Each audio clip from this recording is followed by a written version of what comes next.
El presidente de Estados Unidos, Donald Trump, se declaró a sí mismo como el guardián del estrecho de Hormuz y exigió el 20% del valor de todas las mercancías transportadas por ahí. De hecho, aquello contra lo que Trump luchaba en su guerra con Irán, decidió simplemente encabezarlo. Se trata de cobrar tarifas por la navegación en el estrecho de Hormuz. Las compañías navieras realmente pidieron protección para sí mismas, porque desde el inicio de la guerra, cruzar el estrecho se volvió mortalmente peligroso. Y entonces Trump les respondió: les daremos protección, pero tendrán que pagar por ella. Pero se le olvidó mencionar que antes de su guerra con Irán, en realidad no había problemas en ese estrecho. Pero la pregunta es simple: ¿cómo va a funcionar todo esto? ¿Cómo planea Trump cobrar dinero a los barcos por pasar por el estrecho? Y aquí es donde empieza lo más interesante, porque según el análisis de los expertos, la respuesta es la siguiente: muy probablemente no hay manera. Es más, el presidente de Brasil, Lula, lo llamó con una sola palabra sencilla, y es muy clara: eso es piratería. En este episodio vamos a hablar de la mecánica, las cifras, el callejón legal sin salida y el principal obstáculo del que Trump, al parecer, ni siquiera pensó. Todo sobre lo que pasará después con el estrecho de Hormuz. ¿Por qué la idea de Trump sobre un arancel del 20%, bueno, por ahora parece completamente irrealizable? ¿Y realmente podrá él apoderarse de todo el estrecho de Hormuz?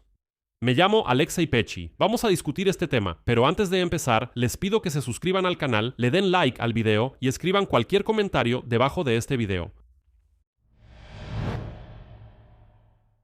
Así que permítanme citar de inmediato a Donald Trump. A partir de ahora, los Estados Unidos de América serán conocidos como el guardián del estrecho de Hormuz, pero en relación con esto, y en aras de la justicia, recibirán una compensación equivalente al 20% del valor de todas las cargas transportadas. Sí, la cobertura de todos y cada uno de los gastos necesarios para garantizar la seguridad de esta zona sumamente inestable del mundo. El proceso y la preparación comenzarán de inmediato. Al mismo tiempo, anunció la reanudación del bloqueo de los puertos iraníes. Y aquí la reacción de todos los mercados fue, por supuesto, inmediata. El precio del petróleo se disparó, ya está por encima de los $80 por barril. Las acciones de la compañía, por el contrario, cayeron. Trump ya se dirigió al Congreso con una declaración de que ha reanudado una guerra total contra Irán. Y en toda esta situación surge la pregunta principal. Incluso si los armadores aceptan pagarle a Donald Trump 20 por pasar por el estrecho, ¿cómo se supone que todo esto debe funcionar?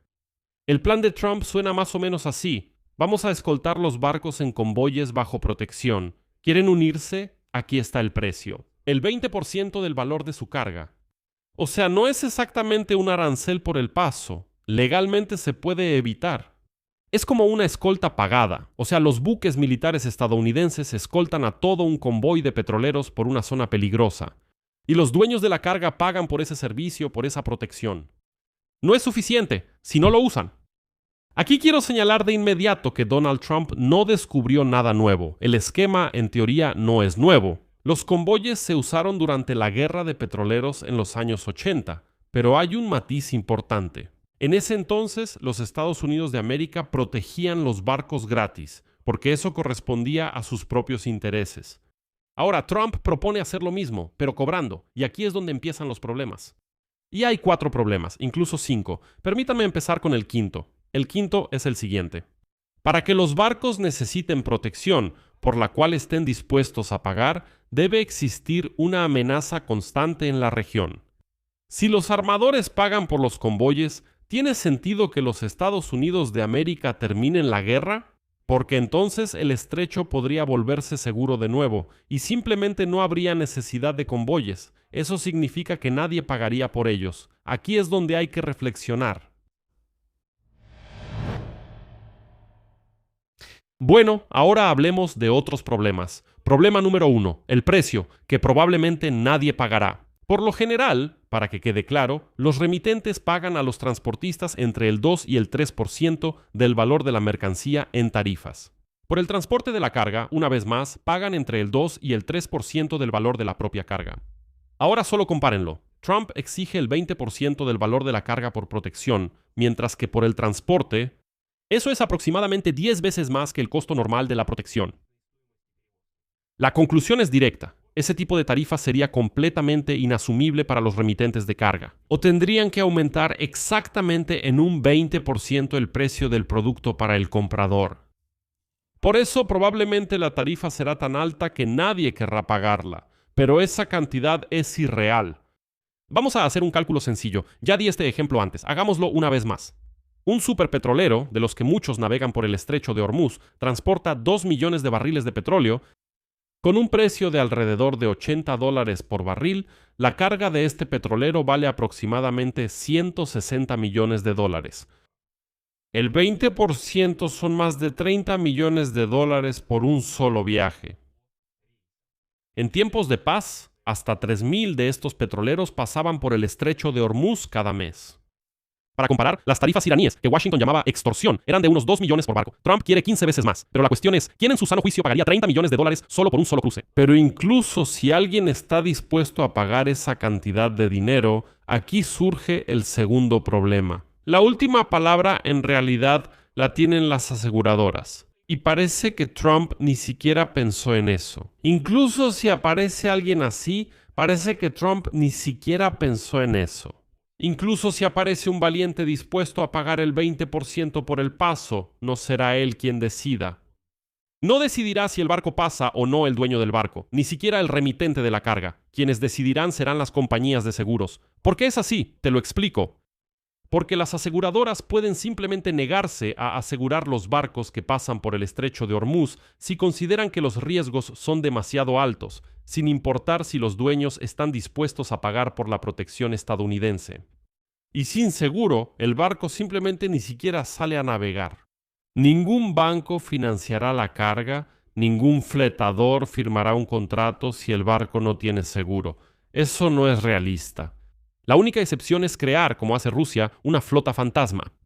Una flota completamente ilegal que transporta petróleo ruso. Y aún así, esos barcos también están asegurados, solo que no por compañías occidentales. Si no hay seguro, ningún barco podrá salir a ningún lado.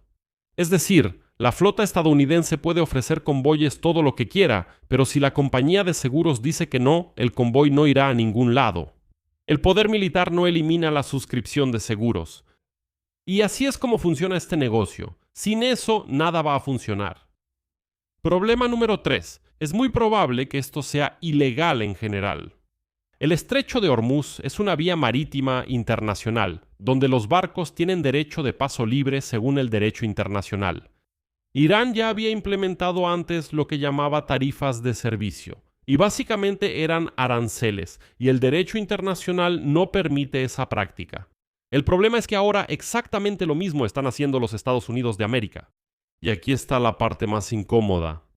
En junio, los Estados Unidos de América e Irán firmaron un acuerdo temporal de alto el fuego, en el cual está estrictamente prohibido. Se le prohibía a Teherán imponer cualquier tipo de tarifa a los barcos comerciales que pasaran por el estrecho. Estados Unidos incluyó esta prohibición en el documento, y ahora es el mismo quien la está violando, pero solo en su propio beneficio. Además, Donald Trump declaró en varias ocasiones que quería ver el estrecho libre de cualquier tipo de aranceles, aunque antes ya había insinuado que Estados Unidos podría cobrarlos.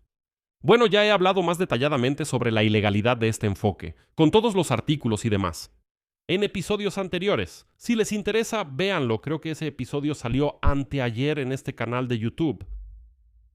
Problema número 4. No hay detalles de cómo debería funcionar todo esto, ni siquiera de parte de Trump y su equipo. O sea, hipotéticamente suponemos que todo esto funcionó, pero ¿cómo va a funcionar? Para decidir si usar el servicio, las empresas necesitan saber cuánto va a costar y cómo funciona. Pero la Casa Blanca, por ejemplo. Hoy hubo toda una serie de solicitudes de información por parte de los periodistas, pero la Casa Blanca no les explica nada a los periodistas. Simplemente dejan esas solicitudes sin respuesta. Y así lo señala CNBC, cito. Mucho en la política de compensación propuesta sigue siendo poco claro. ¿Quién recauda el dinero? ¿Cómo se evalúa el valor de la carga? ¿Qué pasa con los barcos que no pagan? ¿No los dejarán entrar o los dejarán a merced de los misiles? No hay respuestas. Parece que el proceso y la preparación, que según Trump comenzarán de inmediato, por ahora solo existen como una publicación suya en la red social. Y ahí, de repente, tomó la palabra el presidente de Brasil, Luiz Inácio Lula da Silva. Su reacción fue la más precisa y la más implacable de todas. A continuación, citaré sus palabras. Donald Trump hizo una publicación en la que declaró que planea reabrir el estrecho de Hormuz, pero que por cada barco al que permita pasar, el dueño del petróleo tendrá que pagarle un 20%. Antes eso se llamaba piratería, ¿no es así? Un país tan importante como los Estados Unidos de América, que durante tanto tiempo luchó contra la piratería, no debería ahora convertirse en pirata. No debería cobrar por eso, porque ese estrecho no es su zona de responsabilidad. Y ahí está la esencia del problema. Probablemente ese es el problema principal, que no se puede resolver ni con portaaviones, ni con esas publicaciones de Trump, ni con garantías de seguridad, ni con nada de eso. El estrecho de Hormuz no es estadounidense. Estados Unidos no tiene ninguna soberanía sobre él. Durante décadas, Estados Unidos ha protegido ese estrecho de forma gratuita. Y precisamente en eso se basaba su autoridad como defensor de la libertad de los mares.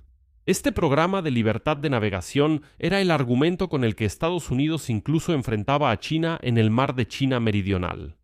Precisamente por eso a Estados Unidos se le llamaba el gendarme mundial, que impone el orden de manera gratuita. Y precisamente por eso Estados Unidos siempre fue la superpotencia número 1, porque no era, disculpen, un vil mercader. Realmente, además de sus propios intereses, también defendía los de otros. Y en eso se basaba todo. Pero ahora Washington presenta la factura y con sus propias manos destruye su principal argumento. El resultado. ¿Cómo va a funcionar todo esto? Preguntas. Según el plan de Trump, los convoyes estadounidenses protegen y escoltan los petroleros, y los propietarios pagan el 20% del valor de la carga. Estados Unidos recibe, según Trump, muchísimo dinero. De hecho, el precio es 10 veces más alto que el costo normal de transporte. Y según los expertos, nadie querrá pagarla. Es demasiado caro. Las aseguradoras simplemente pueden no dejar que los barcos salgan al mar, anulando todo el plan de Trump. El derecho internacional no contempla tal tarifa. La Casa Blanca no tiene detalles sobre cómo debería funcionar esto, y los aliados y socios escuchan del presidente de Brasil una palabra que ahora quedará pegada a toda esta historia: piratería. Y Trump realmente puede hacer que esa palabra se le pegue a los Estados Unidos de América. Aquí voy a dejar puntos suspensivos. Escriban su opinión y sus conclusiones en los comentarios debajo de este episodio. Suscríbanse al canal, activen la campanita y no olviden dejar un like. Eso es todo. Cuídense. Adiós a todos.